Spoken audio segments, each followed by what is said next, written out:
আসসালামু আলাইকুম সবাইকে। প্রিয় ষষ্ঠ শ্রেণীর শিক্ষার্থীরা, আমি তোমাদেরকে এই ভিডিওতে তোমাদের বিজ্ঞান বই থেকে 11 অধ্যায় বল ও সরল যন্ত্র এই অধ্যায়টা নিয়ে আলোচনা করব। আর এই অধ্যায়ের বেসিক যা কিছু আছে সব তোমাদেরকে বুঝিয়ে দিব। একই সাথে তোমাদেরকে তোমাদের বার্ষিক পরীক্ষার প্রস্তুতির জন্য ইম্পর্ট্যান্ট যেই এমসিকিউগুলো হতে পারে তা তোমাদেরকে দেখিয়ে দিব। আমি তোমাদেরকে এই অধ্যায়ে শুধুমাত্র এই অধ্যায়ের আলোচনা এবং এই অধ্যায়ের বেসিক এবং এই অধ্যায় থেকে যে এমসিকিউগুলো হতে পারে তা দেখিয়ে দিব। আর পরবর্তী আরেকটা ভিডিওতে তোমাদের এই অধ্যায় থেকে সংক্ষিপ্ত প্রশ্ন, সৃজনশীল প্রশ্ন, তোমাদের বার্ষিক পরীক্ষার জন্য যেগুলো ইম্পর্টেন্ট তা তোমাদেরকে দেখিয়ে দিব। তাহলে চলো আমরা দেখে নিই তোমাদের এই অধ্যায়টিতে কী বলা হয়েছে আর আমরা বোঝার চেষ্টা করি। এখানে তোমরা দেখতে পাচ্ছ তোমাদের এই অধ্যায়টা হচ্ছে তোমাদের বিজ্ঞান বইয়ের 11 অধ্যায়। অধ্যায়ের নাম হচ্ছে বল ও সরল যন্ত্র। এই অধ্যায়টিতে আমাদেরকে প্রথমেই বলে দেওয়া হচ্ছে কোনো বস্তুর গতি অবস্থার পরিবর্তন করতে হলে যে প্রভাব প্রয়োগ করতে হয় তাকে বল বলা হয়। তাহলে তোমরা দেখতে পাচ্ছ বল কি?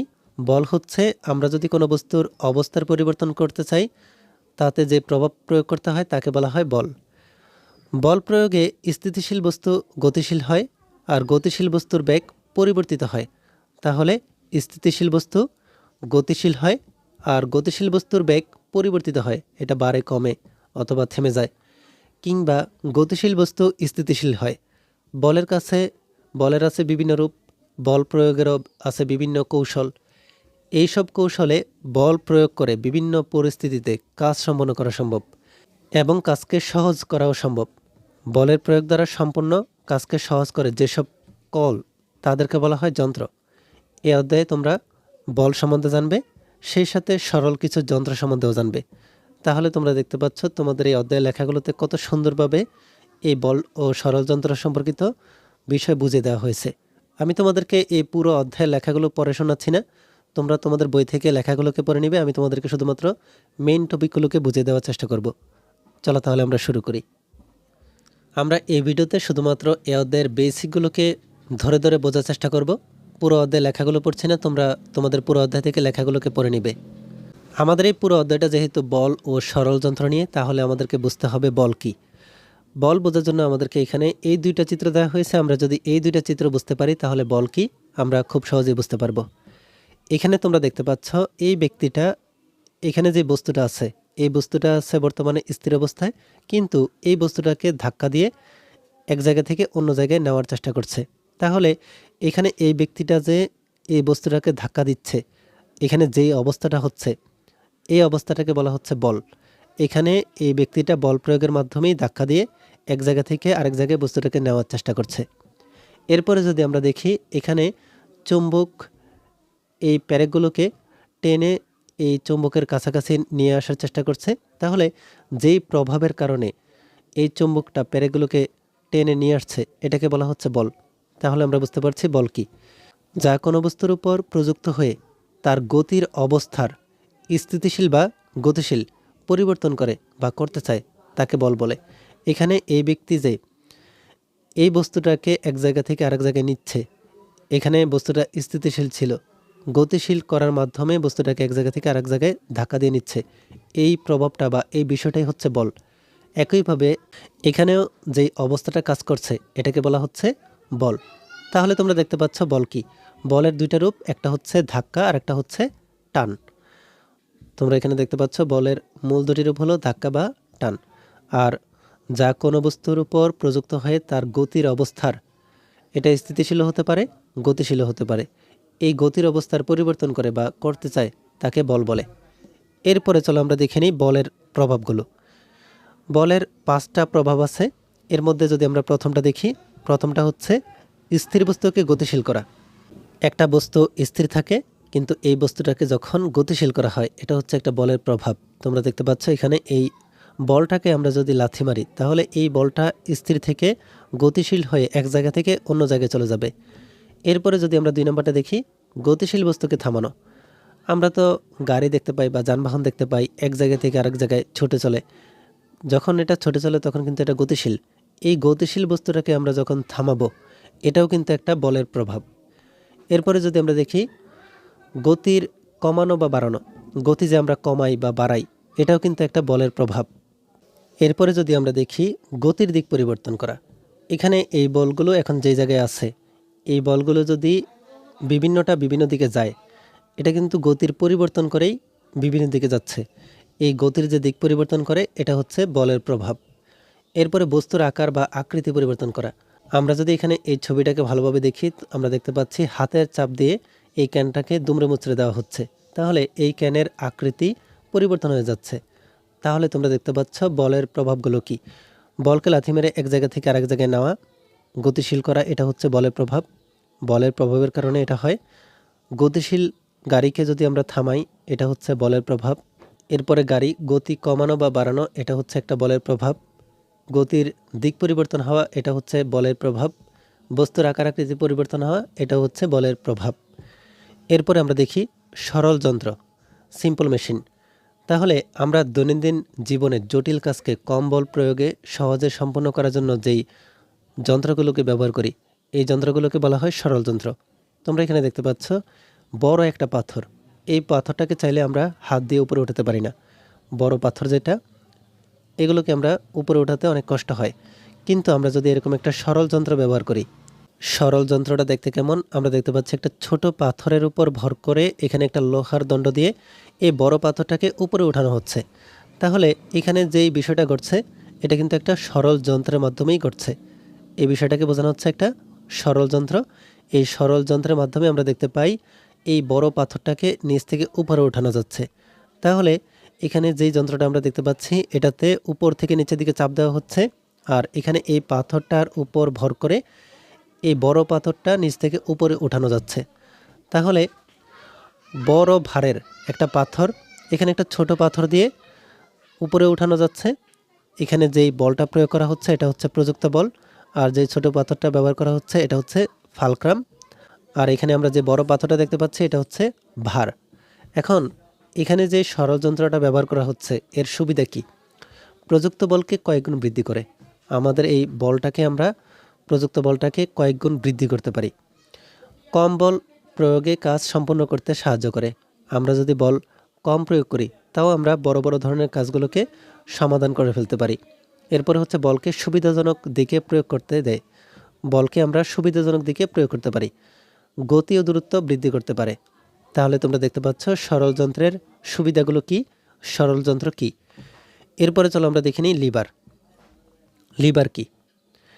একটা শক্ত দণ্ড যা কোনো অবলম্বনের বা ফালক্রামের উপর ভর করে মুক্তভাবে ওঠানামা বা ঘোরে, তাই হচ্ছে লিভার। তোমরা এখানে দেখতে পাচ্ছ এখানে একটা কাঠের টুকরা রাখা হয়েছে, আর উপরে আমরা একটা তল দেখতে পাচ্ছি। এখানে এই কাঠের টুকরাটা মাঝখানে রেখে আমরা যখন এই পাশে একটা বড় পাথর রাখছি আর এই পাশ থেকে যখন বল প্রয়োগ করছি, তখন আমরা এই পাথরটাকে নিচ থেকে উপরে উঠাতে পারি খুব সহজেই, আবার উপর থেকে নিচে নামাতে পারি খুব সহজেই। তাহলে তোমরা দেখতে পাচ্ছ এখানে যে বস্তুটা রাখা হয়েছে এটার নাম হচ্ছে ফালক্রাম, আর এখানে যে বড় পাথরটা রাখা হয়েছে এটা হচ্ছে একটা বড় বস্তু যেটাকে ভার বলা হচ্ছে। আর এই পাশ থেকে যখন আমরা বল প্রয়োগ করছি, প্রযুক্ত বল দিচ্ছি, তখন এই পাথরটাকে উপরে উঠানো যাচ্ছে। এখানে গুরুত্বপূর্ণ কিছু শব্দ, এটা হচ্ছে ভার, এটা হচ্ছে ভার, যে বস্তুকে তোলা বা সরানো হয়। প্রযুক্ত বল, প্রযুক্ত বল হচ্ছে ই। ভারকে তোলার জন্য যে বল প্রয়োগ করা হয়, এখানে আমরা বল প্রয়োগ করি বা চাপ দিয়ে বলতে পারো। ফালক্রাম, দণ্ডের যে বিন্দুতে ভর করে এটি মুক্তভাবে ঘোরে। এখানে এই বস্তুটার উপর ভর করে এই বড় যে বস্তুটা এটা যে তোলা হচ্ছে এই পাশ দিয়ে চাপ দিয়ে বা বল প্রয়োগ করে যে বস্তুটার মাধ্যমে, এটা হচ্ছে ফালক্রাম। তাহলে তোমরা দেখতে পাচ্ছ আমরা লিভার সম্পর্কেও জেনে ফেললাম। এরপরে আমরা দেখে নিই যান্ত্রিক সুবিধা, মেকানিক্যাল অ্যাডভান্টেজ। এখানে তোমরা দেখতে পাচ্ছ এই লিভারের মতো করে আবারও একটা ছবি দেওয়া হয়েছে। এখানে মাঝখানে ফালক্রাম আছে, আর এই পাশে ভার রাখা হয়েছে। ভারটাকে আমরা নিচ থেকে উপরে উঠাচ্ছি, আর এই পাশ থেকে চাপ দেওয়া হচ্ছে বা বল প্রয়োগ করা হচ্ছে। এখন আমরা যখন এই ভারকে এই বল দিয়ে ভাগ করব, এই ভারকে যখন এই বল দিয়ে ভাগ করব, তখন আমরা একটা যান্ত্রিক সুবিধা পাব। একইভাবে আমরা যদি এখানে দেখি এই ফালক্রাম থেকে এই পাশ পর্যন্ত এটা হচ্ছে বলবাহুর দৈর্ঘ্য, আবার ফালক্রাম থেকে এই পাশ পর্যন্ত এটা হচ্ছে ভারবাহুর দৈর্ঘ্য। আমরা যখন এই বলবাহুর দৈর্ঘ্যকে ভারবাহুর দৈর্ঘ্য দিয়ে ভাগ করব, তখনও কিন্তু আমরা যান্ত্রিক সুবিধা পাবো। এই বিষয়টাই আমাদেরকে এখানে বোঝানো হচ্ছে। আমরা যদি যান্ত্রিক সুবিধা পেতে চাই, তাহলে ভারকে ভাগ করতে হবে প্রযুক্ত বল দিয়ে। ভারকে যখন আমরা প্রযুক্ত বল দিয়ে ভাগ করব, তখন আমরা যান্ত্রিক সুবিধা পাবো। একইভাবে আমরা যদি বল বাহুর দৈর্ঘ্যকে ভার বাহুর দৈর্ঘ্য দিয়ে ভাগ করি তাহলে আমরা যান্ত্রিক সুবিধা পাবো। তাহলে পরীক্ষার জন্য বিশেষ টিপস কি? যান্ত্রিক সুবিধার গাণিতিক সূত্রগুলো বুঝে পড়ার চেষ্টা করতে হবে। যান্ত্রিক সুবিধা কি? ভারকে ভাগ করতে হয় প্রযুক্ত বল দিয়ে। এই ভারকে ভাগ করতে হবে প্রযুক্ত বল দিয়ে, তাহলে আমরা যান্ত্রিক সুবিধা পাবো। আমরা যখন উপর থেকে নিচের দিকে বল প্রয়োগ করি, প্রযুক্ত বল দেই, তখন তো আমরা এই ভারটাকে নিচ থেকে উপরে উঠাতে পারি। এটা তো একটা যান্ত্রিক সুবিধা। এই বিষয়টাই আমাদেরকে এখানে বোঝানো হচ্ছে। এরপরে চলো আমরা দেখি প্রথম শ্রেণীর লিভার কি। প্রথম শ্রেণীর লিভার কি? প্রথম শ্রেণীর লিভার হচ্ছে ফালক্রাম থাকে প্রযুক্ত বল আর ভারের মাঝখানে। তোমরা এখানে যদি এই দুইটা চিত্র দেখো তাহলেই বুঝতে পারবে। এখানে এই চিত্র দুটাতে আমরা প্রথমে যদি কাঁচিটাকে দেখি, এই কাঁচিটাতে মাঝখানে ফালক্রাম রাখা হয়েছে। মাঝখানে ফালক্রাম রেখে দুই পাশে প্রযুক্ত বল আর ভার রাখা হয়েছে। আমরা যখন আমাদের দুই হাতের আঙ্গুল দিয়ে এই দুই পাশে চাপ দেই, তখন আমরা যে কোনো একটা বস্তুকে কেটে ফেলতে পারি। তাহলে এই পাশে ভার রাখা হয়, এই পাশে হচ্ছে বল প্রয়োগ করা হয়, আর মাঝখানে আমরা দেখতে পাচ্ছি এটা হচ্ছে ফালক্রাম। তোমরা দেখতে পাচ্ছ ফালক্রাম বলতে এখানে কি বোঝানো হচ্ছে। একইভাবে আমরা যদি এই টিউবওয়েল বা নলকূপটাকে দেখি, এখানে হাতলটাকে উপর থেকে নিচের দিকে চাপ দিতে হয়, তখন এই টিউবওয়েলের গোড়া থেকে বা নিচ থেকে পানিটা উপরে উঠে আসে। এখানে এই জায়গাটা ফালক্রাম হিসেবে কাজ করে। আর পানি যে নিচে থেকে উপরের দিকে উঠে, এটা হচ্ছে লোড বা ভার। ভারটা নিচ থেকে উপরে ওঠে। আর এখানে এই হাতলটা হচ্ছে, এই হাতলের উপরে চাপ দিতে হয় বা বল প্রয়োগ করতে হয়। তাহলে তোমরা দেখতে পাচ্ছ প্রথম শ্রেণীর লিভারে মাঝখানে থাকে ফালক্রাম আর দুই পাশে থাকে ভার আর প্রযুক্ত বল। উদাহরণে কাঁচি, নলকূপের হাতল, সাঁড়াশি, ঢেকি, এই বিষয়গুলো কিন্তু প্রথম শ্রেণীর লিভার। এরপরে যদি আমরা দেখি দ্বিতীয় শ্রেণীর লিভার। দ্বিতীয় শ্রেণীর লিভারে ভার থাকে মাঝখানে, ফালক্রাম আর বল থাকে দুই প্রান্তে। তোমরা এখানে যদি এই চিত্রটাকে ভালোভাবে দেখো, ভার আছে এখানে মাঝখানে, এটা হচ্ছে ভার। এটা নারকেল হতে পারে, সুপারি হতে পারে। এই নারকেল আর সুপারি ভাঙতে হলে আমাদেরকে মাঝখানে রাখতে হবে। তাহলে ভার আছে কোথায়? মাঝখানে। আর দুই পাশে ফালক্রাম আর প্রযুক্ত বল। যখন আমরা দেখব মাঝখানে ভার থাকবে আর দুই পাশে বল আর ফালক্রাম থাকবে, তখনই আমরা বলতে পারি এটা হচ্ছে দ্বিতীয় শ্রেণীর লিভার। একইভাবে আমরা যদি দেখি, এখানে মাটি রাখা হয়েছে উপরে, মাঝখানে এখানে ভার দেওয়া হয়েছে, মাঝখানে হচ্ছে কি ভার, এটাতেও মাঝখানে ভার, আবার এটাতেও মাঝখানে ভার, আর দুই পাশে হচ্ছে ফালক্রাম আর প্রযুক্ত বল। আমরা এই দুই হাতে এই দুইটা ধরে এরপরে উঁচু করে এই মাটিগুলো নিয়ে যাই, তাহলে এখানে কিন্তু বল প্রয়োগ করতে হচ্ছে, আর এটা ফালক্রাম হিসেবে কাজ করছে, আর মাঝখানে এই মাটিগুলো ভার। তাহলে তোমরা দেখতে পাচ্ছ আমরা জাতি আর এক চাকার ঠেলাগাড়ি দিয়ে বোঝার চেষ্টা করলাম দ্বিতীয় শ্রেণীর লিভার কি। এরপরে আমরা দেখে নিই তৃতীয় শ্রেণীর লিভার। তৃতীয় শ্রেণীর লিভার কি? তৃতীয় শ্রেণীর লিভার হচ্ছে প্রযুক্ত বলটা থাকবে মাঝখানে, ভার আর ফালক্রাম থাকবে দুই প্রান্তে। আমরা যদি এখানে এই চিমটার ছবিটা দিয়ে বোঝার চেষ্টা করি, আমরা দেখতে পাই এই দুই পাশ দিয়ে আমাদেরকে আঙ্গুল দিয়ে চাপ দিয়ে ধরতে হয়। আঙ্গুল দিয়ে যখন আমরা চাপ দিয়ে ধরি তাহলে বল প্রয়োগ করি, আর আমরা যে বস্তুটাকে ধরি এখানে হচ্ছে তাহলে ভার। এই বস্তুটাকে ধরে আমরা উপর দিকে উঠাই, তাহলে এখানে এটা হচ্ছে ভার, এটা হচ্ছে কি লোড। আর এখানে কিন্তু এই পাশটা জোড়া লেগে থাকে, এটা ফালক্রাম হিসেবে কাজ করে। তাহলে তোমরা দেখতে পাচ্ছ তৃতীয় শ্রেণীর লিভার দেখতে কেমন, কিভাবে কাজ করে। এরপরে আমরা দেখি হেলানো তল। হেলানো তল কি? এখানে তোমরা দেখতে পাচ্ছ একটা তল, এটা নিচ থেকে উপরের দিকে ওঠানোর জন্য একটা বস্তুকে রাখা হয়েছে।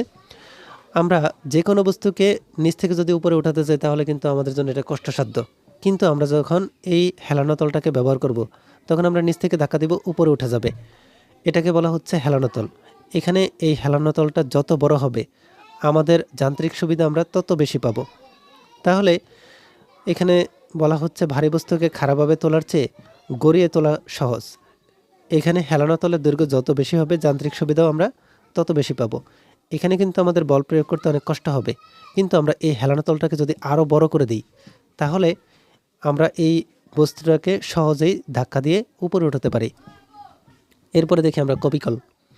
কপিকল আমরা প্রায় ক্ষেত্রে আমাদের বিদ্যালয়ের যেই পতাকা আছে, এই পতাকা ওঠানোর জন্য এবং নামানোর জন্য দেখি উপরে একটা চাকার মতো থাকে। এই চাকাটা দিয়েই আমরা পতাকাকে উপরে বা নিচে নামাতে পারি। এখানে তোমাদেরকে বড় করে দেখানো হচ্ছে। আমরা এই চাকার চারপাশে যে রশিটা দেখতে পাচ্ছি, এই রশির এক পাশে আমরা ধরে এটাকে টেনে যে কোনো বস্তুকে উপরে উঠাতে পারি, আবার নিচে নামাতে পারি। তোমরা দেখতে পাচ্ছ এই ভারী বস্তুটাকে এই রশি দিয়ে এই চাকাটার মাধ্যমে নিচ থেকে উপরে ওঠানো হচ্ছে অথবা উপর থেকে নিচে নামানো হচ্ছে। এখানে এই বিষয়টা হচ্ছে ফালক্রাম। আর উপর দিক থেকে যে আমরা নিচের দিকে টেনে নামাচ্ছি, এটা হচ্ছে বল প্রয়োগের মাধ্যমে। তাহলে এটা হচ্ছে প্রযুক্ত বল। আর এখানে এই ভারটাকে আমরা নিচ থেকে উপরে উঠাচ্ছি। তাহলে দেখতে পাচ্ছ কপিকল কিভাবে কাজ করে। এটি একটি খাস কাটা চাকা, যাতে রশি ঝুলিয়ে ভারী বস্তু তোলা হয়। পতাকাকে উপরে তোলার কাজে এটি ব্যবহৃত হয়। তোমরা দেখতে পাচ্ছ হেলানোতল আর কপিকল কি। এরপরে আমরা দেখে নিই চাকা অক্ষদণ্ড। তোমরা দেখতে পাচ্ছ এখানে দুইটা ছবি তোমাদেরকে দেওয়া হয়েছে, একটা মোটর গাড়ির হুইল আর একটা হচ্ছে স্ক্রু ড্রাইভার। এখন আমরা এখানে দেখতে পাচ্ছি চাকার মতো যেই হুইলটা, এই হুইলের মাঝখানে কিন্তু যেই জায়গাটা আছে এটাকে বলা হয় অক্ষদণ্ড। এখানে এই দণ্ডটার মাধ্যমেই এই চাকাটা লেগে থাকে, তখন আমরা এই চাকাটাকে ঘোরাতে পারি। আমরা এই চাকাটাকে যখন ঘোরাই তখন আমরা একটা যান্ত্রিক সুবিধা পাই। আমরা এই চাকাটাকে যত বড় করব, আমাদের যান্ত্রিক সুবিধাটাও আমরা তত বেশি পাবো। একই সাথে আমরা যদি এই স্ক্রু ড্রাইভারটাকে দেখি, এখানে হাতের মধ্যে আমাদের যে অংশটা থাকে এটাকে যদি আমরা ঘোরাই, তাহলে যে কোনো রকমের স্ক্রু আমরা খুলে ফেলতে পারি। এখানে যেই দণ্ডটার মাধ্যমে আমরা স্ক্রুটা খুলি, এটাকে বলা হচ্ছে অক্ষদণ্ড। একইভাবে কিন্তু এই মোটর গাড়ির যে হুইলটা আছে, এই হুইলের ওই পাশে একটা অক্ষদণ্ড আছে। তাহলে এই স্ক্রুড্রাইভারের এই দণ্ডটা হচ্ছে অক্ষদণ্ড। এটা চিকন থাকে, কিন্তু আমাদের হাতের কাছে যেটা থাকে এটা মোটা থাকে। এইটা যত মোটা হবে, এই চাকাটা যত মোটা হবে, তত আমাদের জন্য স্ক্রুটা খুলতে সহজ হবে। এজন্যই বলা হচ্ছে আমাদের এই চাকাটা যত বড় হবে, আমরা যান্ত্রিক সুবিধা তত বেশি পাবো। তাহলে এটি লিভারের একটা ভিন্ন রূপ। চাকা ও অক্ষদণ্ডের ব্যাসার্ধের অনুপাতের উপর এর যান্ত্রিক সুবিধা নির্ভর করে। চাকার ব্যাসার্ধ যত বেশি হবে, যান্ত্রিক সুবিধাও তত বেশি পাওয়া যাবে। এরপরে আমরা দেখে নিই মানবদেহের সরল যন্ত্র। আমাদের শরীরেও কিন্তু সরল যন্ত্রের মতো করে কাজ করে। তাহলে আমাদের শরীরের বেশ কিছু অঙ্গ লিভারের নীতি অনুসরণ করে কাজ করে। এর মধ্যে আমরা যদি প্রথম চিত্রটাকে দেখি, এখানে একটা জাতি দেওয়া হয়েছে। এই জাতির মাঝখানে ভার রাখা হয়েছে, যা আমরা বলতে পারি নারকেল অথবা সুপারি। এটাকে ভাঙার জন্য মাঝখানে রাখা হয়। উপরে এই অংশটা ফালক্রাম হিসেবে কাজ করে। আর এখানে আমরা দেখতে পাচ্ছি এটা ভার রাখাতে আমাদের এই দুই পাশ ধরে চাপ দিতে হবে, বল প্রয়োগ করতে হবে, তখন আমরা এই সুপারি বা নারকেলটিকে ভেঙে ফেলতে পারি। তাহলে এই বিষয়টা আমাদের মাথার যেই দাঁতের যে অংশটা আছে, এই অংশের জায়গায় কিন্তু হয়। এখানে আমরা দাঁতের মাঝখানে দুই উপরে নিচের যে দাঁতের পাটি আছে, এখানে আমরা দাঁতের এই জায়গায় কোনো একটা বস্তু রাখার পরে উপর থেকে আর নিচের থেকে কিন্তু আমরা চাপ দিই, তখন এটা ভেঙে যায়। তাহলে আমরা দেখতে পাচ্ছি আমাদের দুই চোয়ালেও এই ফালক্রাম দ্বিতীয় শ্রেণীর লিভারের মতো করে কাজ করে। তাহলে মুখ গহ্বরের চোয়াল দ্বিতীয় শ্রেণীর লিভার। এরপরে যদি আমরা চিমটা দেখি, চিমটাতে আমরা দেখতে পাই এখানে একটা বস্তুকে ধরা হয়েছে, যেটা আমরা ভার হিসেবে জানি। আর এখানে এটা হচ্ছে ফালক্রাম। এখানে আমরা দেখতে পাচ্ছি এই পাশ থেকে আর এই পাশ থেকে আমাদেরকে আঙ্গুল দিয়ে চাপ দিতে হয়, তখন আমরা এই বস্তুটাকে ধরতে পারি। একইভাবে আমাদের হাতের যে বাহু আছে, এই বাহুতে আমরা দেখতে পাই এটা হচ্ছে যে পেশিটা আছে, এই পেশির মাধ্যমে আমরা বল প্রয়োগ করি, তখন আমাদের এই হাড়ের এই অংশটা ফালক্রাম হিসেবে কাজ করে। তখন আমরা আমাদের হাতে যে কোনো বস্তুকে নিচ থেকে উপরে উঠাতে পারি। তাহলে হাতের হাড় ও পায়ের নিচের অংশ তৃতীয় শ্রেণীর লিভারের মতো কাজ করে। চিমটাটা হচ্ছে তৃতীয় শ্রেণীর লিভার, আমাদের হাতের বাহুটা তৃতীয় শ্রেণীর লিভারের মতো কাজ করে। এই জাতিটা হচ্ছে দ্বিতীয় শ্রেণীর লিভার। আমাদের দাঁতের যে দুই চোয়াল আছে, এটা দ্বিতীয় শ্রেণীর লিভার হিসেবে কাজ করে। এই জন্য এখানে বলা হয়েছে মানবদেহে সরল যন্ত্র। এরপরে আমাদের পরীক্ষার জন্য কিছু টিপস দেখে নিই। বিভিন্ন প্রকার লিভারের উদাহরণগুলো যেমন কাঁচি, চিমটা, জাতি ভালোভাবে মনে রাখতে হবে আমাদেরকে, কারণ এখান থেকে বহু নির্বাচনী প্রশ্ন আসার সম্ভাবনা বেশি। চিত্রগুলো যেমন লিভারের বিভিন্ন প্রকারভেদ, কপিকল একে আমাদেরকে অনুশীলন করতে হবে। যান্ত্রিক সুবিধার গাণিতিক সূত্রগুলো বুঝে পড়ার চেষ্টা করতে হবে। যেমন যান্ত্রিক সুবিধার মানে হচ্ছে ভারকে ভাগ করতে হবে প্রযুক্ত বল দিয়ে। তাহলে তোমরা দেখতে পাচ্ছ আমরা আমাদের এই অধ্যায়ের বেসিক যে বিষয়গুলো আছে, মেইন যে টপিকগুলো আছে, এগুলো দেখে ফেললাম। আমরা এখন দেখার চেষ্টা করি আমাদের এই অধ্যায় থেকে ইম্পর্টেন্ট যে এমসিকিউগুলো আছে, যার মাধ্যমে আমরা আমাদের বার্ষিক পরীক্ষার জন্য প্রস্তুতি নিতে পারি। চলো তাহলে আমরা এমসিকিউগুলোকে দেখে নিই। 1 নম্বর প্রশ্ন, কোনো বস্তুর উপর টান বা ধাক্কা কি? এটা হচ্ছে বল। আমরা কিন্তু আমাদের বেসিক যেই লেখাগুলো ছিল ওই লেখাগুলোতে যা পড়েছি তা থেকেই এখানে এমসিকিউগুলো তৈরি করা হয়েছে। আর এই এমসিকিউগুলো হচ্ছে শতভাগ তোমাদের পরীক্ষায় কমন আসবে, তাই ভালোভাবে তোমাদেরকে এই এমসিকিউগুলোকে অনুশীলন করতে হবে। এরপর আমরা দেখে নিই 2 নম্বরের প্রশ্ন। বল প্রয়োগে স্থিতিশীল বস্তুর কি ঘটে? এটা হচ্ছে গতির সঞ্চার হয়। বল যদি প্রয়োগ করা হয় কোনো স্থিতিশীল বস্তুকে, তখন সেটা গতিশীল হয়ে যায়। কোনো স্থির বস্তুর উপর ক্রিয়া করে বস্তুকে গতিশীল করে কোনটি? এটা হচ্ছে বল। কোনো স্থির বস্তুর উপরে যদি ক্রিয়া করা হয় বা এটাকে যদি ধাক্কা দেওয়া হয়, এটা যে গতিশীল হবে, এটা কি কারণে হবে? বলের কারণে। কোনো বস্তুর আকার পরিবর্তন করার জন্য নিচের কোনটি প্রয়োজন? এটা হচ্ছে বল। কোনো বস্তুর আকার যদি আমরা পরিবর্তন করতে চাই তাহলে আমাদের বলের প্রয়োজন হবে। কাজ করার জন্য কি প্রয়োগ করতে হয়? কাজ করার জন্য বল প্রয়োগ করতে হয়। বলকে কাজ করতে সহজ করে কোনটি? এটা হচ্ছে সরল যন্ত্র। সরল যন্ত্রের মাধ্যমে আমরা বল প্রয়োগের মাধ্যমে কাজকে সহজ করতে পারি। এরপরে হচ্ছে নিচের কোনটা সরল যন্ত্র? কাঁচি, মোবাইল, ঘড়ি, বৈদ্যুতিক পাখা। এটা হচ্ছে কাঁচি। কাঁচি হচ্ছে এক ধরনের সরল যন্ত্র। এরপরে হচ্ছে লিভার এক ধরনের কি? লিভার হচ্ছে এক ধরনের সরল যন্ত্র। কোনো শক্তদণ্ড কোনো অবলম্বনের উপর ভর করে মুক্তভাবে উঠানামা করলে তাকে কি বলে? এটা হচ্ছে লিভার। তোমরা দেখতে পাচ্ছ এখানে প্রত্যেকটা প্রশ্নই হচ্ছে আমাদের বইয়ের লেখাগুলোর উপর ভিত্তি করে, আর আমরা যে মেইন টপিকগুলো পড়েছি ওই টপিকগুলোর উপর ভিত্তি করে। লিভারের যান্ত্রিক সুবিধা নিচের কোনটা? এখানে এর উত্তরটা হচ্ছে ভর ভাগ প্রযুক্ত বল। ভরকে যদি আমরা প্রযুক্ত বল দিয়ে ভাগ করি তাহলে আমরা যান্ত্রিক সুবিধা পাবো, লিভারের যান্ত্রিক সুবিধা। এরপরে হচ্ছে একটা লিভারের 5 নিউটন বল প্রয়োগ করে 20 নিউটন বোঝা ওঠানো হলো, এর যান্ত্রিক সুবিধা কত? তাহলে 5 নিউটন বল প্রয়োগ করে 20 নিউটন বোঝা উঠানো হবে। এখানে তোমরা দেখতে পাচ্ছ লিভারের যে সূত্রটা আছে এই সূত্রটাকে প্রয়োগ করা হয়েছে। আমরা এই 20কে উপরে দিব আর এই 5কে নিচে দিব, তাহলে এই 20 দিয়ে যদি আমরা 5কে ভাগ করি 4 পাই, 4 5 হচ্ছে 20। লিভারের শ্রেণী কয়টা? লিভারের শ্রেণী হচ্ছে 3টা। ফালক্রামের অবস্থান প্রযুক্ত বল ও ভারের মাঝখানে থাকে কোন শ্রেণীর লিভারে? তাহলে আমরা কিন্তু দেখেছি ফালক্রামের অবস্থান বল ও ভারের মাঝখানে থাকে, এটা শুধুমাত্র প্রথম শ্রেণীর লিভারে। এরপরে কোনটির ক্ষেত্রে ফালক্রাম মাঝখানে অবস্থান করে? কাঁচির ক্ষেত্রে। আমরা কাঁচির মধ্যে দেখতে পাই মাঝখানে ফালক্রাম থাকে। নলকূপের হাতল কোন ধরনের লিভার? নলকূপের হাতল আমরা দেখতে পেয়েছি প্রথম শ্রেণীর লিভারে। প্রথম শ্রেণীর লিভার কোনটা? প্রথম শ্রেণীর লিভার হচ্ছে ঢেঁকি। ঢেঁকি কিন্তু প্রথম শ্রেণীর লিভার। এরপরে হচ্ছে হাতুড়ি দিয়ে লোহা বের করার সময় ফালক্রাম কোনটা? হাতুড়ি দিয়ে যখন আমরা লোহা বের করি ফালক্রাম হিসেবে কোনটা কাজ করে? এটা হচ্ছে কাঠ। আমরা হাতুড়ির মধ্যে যে কাঠ দেখতে পাই এই কাঠ ফালক্রাম হিসেবে কাজ করে। হাতুড়ি কোন শ্রেণীর লিভারের অন্তর্ভুক্ত?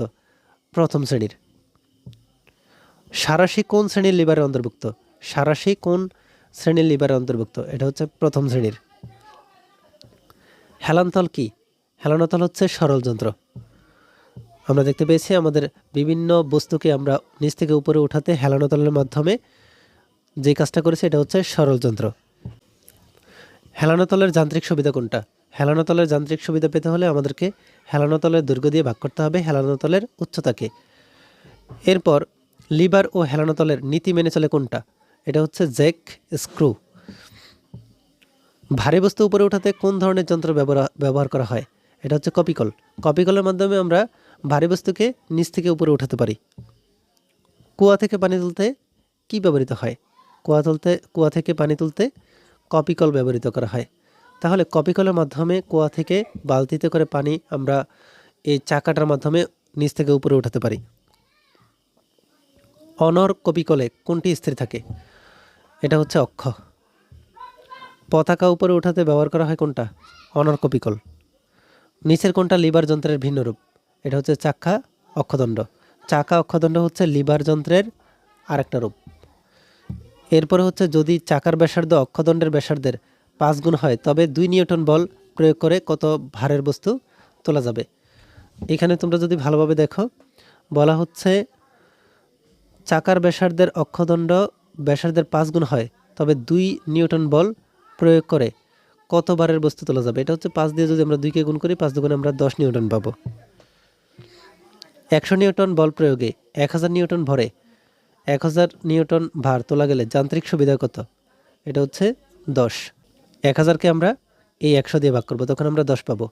এখানে কিছু গাণিতিক সমস্যা আছে, আমি তোমাদেরকে আলাদা একটা ভিডিওর মাধ্যমে তোমাদের এই অধ্যায় সম্পর্কিত যে গাণিতিক সমস্যাগুলো আছে ওই সমস্যাগুলোকে সমাধান করে দেখাবো। মানবদেহ কি? জটিল যন্ত্র। নিচের কোনটা জটিল যন্ত্র? এটা হচ্ছে মানবদেহ। নিচের কোনটা সরল যন্ত্র হিসেবে কাজ করে? দাঁতের চোয়াল। দাঁতের চোয়াল সরল যন্ত্র হিসেবে কাজ করে। মানুষের হাত কী ধরনের যন্ত্র? সরল যন্ত্র। মাছ মারার দণ্ড কোন শ্রেণীর লিভার? তৃতীয় শ্রেণীর লিভার। দ্বিতীয় শ্রেণীর লিভার কোনটা? জাতি। বোতল খোলার যন্ত্র কোন শ্রেণীর লিভার? দ্বিতীয় শ্রেণীর লিভার। চিমটা কোন শ্রেণীর লিভার? তৃতীয় শ্রেণীর লিভার। এক চাকার ঠেলাগাড়ি কোন শ্রেণীর লিভার? দ্বিতীয় শ্রেণীর লিভার। জাতির ক্ষেত্রে ভারের অবস্থান কোথায়? বল ও ফালক্রামের মাঝখানে জাতির ক্ষেত্রে ভারের অবস্থান। জ্যাক স্ক্রু কী কাজ করে? বলের বৃদ্ধি ও বলের দিক পরিবর্তন করে। তাহলে তোমরা দেখতে পাচ্ছ আমরা এখানে মোট 40টা এমসিকিউ দেখে ফেললাম। তোমরা যদি এই এমসিকিউগুলোকে ভালোভাবে বুঝে পড়ার চেষ্টা করো তাহলে আশা করি তোমাদের পরীক্ষাতে শতভাগ কমন আসবে। তাহলে আমরা এখানে দেখে ফেললাম আমাদের এই অধ্যায়ের বেসিক এবং এমসিকিউগুলোকে, যার মাধ্যমে আমরা বার্ষিক পরীক্ষায় একটা ভালো প্রস্তুতি নিতে পারি। এই ভিডিওতে এই পর্যন্তই। পরবর্তী ভিডিওতে আমি তোমাদেরকে এই অধ্যায়ের সংক্ষিপ্ত প্রশ্ন, সৃজনশীল প্রশ্নগুলো কেমন হতে পারে এবং গাণিতিক সমস্যাগুলো কিভাবে আমরা সমাধান করতে পারি তা আমি তোমাদেরকে দেখিয়ে দিব। এই ভিডিওটি তোমাদের কাছে ভালো লেগে থাকলে ভিডিওটিতে লাইক ও শেয়ার করে দিতে পারো। আর পরবর্তী সকল ভিডিওগুলো পাওয়ার জন্য আমাদের এই চ্যানেলটিকে এখনই সাবস্ক্রাইব করে রাখো। ভিডিওটা শেষ পর্যন্ত দেখার জন্য তোমাদেরকে অসংখ্য ধন্যবাদ।